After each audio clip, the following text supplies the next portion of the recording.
This artist did, and I think it's fairly safe to say this is a pretty underrated and unknown singer-songwriter, Judee Sill, and this is called Heart Food.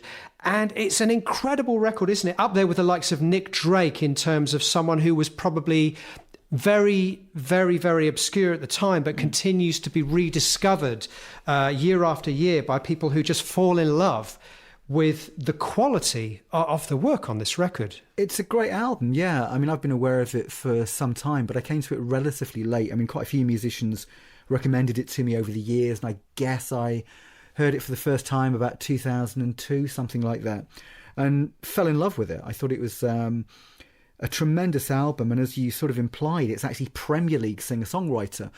And compared to Nick Drake, I mean, Nick Drake, whose work has, of course, meant a great deal to me, and I think is very, very strong.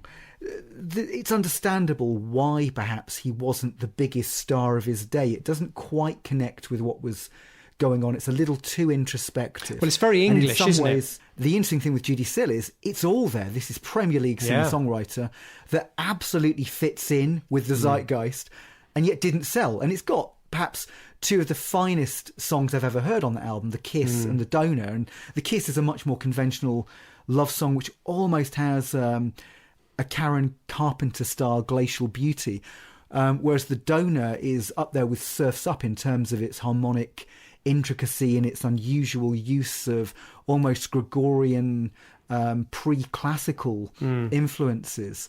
I think one of the reasons why Nick Drake, never broke through at the time, of course, is he was crippled by incredible shyness and introspection. So maybe there's something similar going on here. Anyway, I don't know. But it is a wonderful album. And yes, you're right. I think to single out The Kiss and The Donor as two of the highlights of the album, not only highlights of the album, but highlights of the whole singer-songwriter genre is absolutely spot on.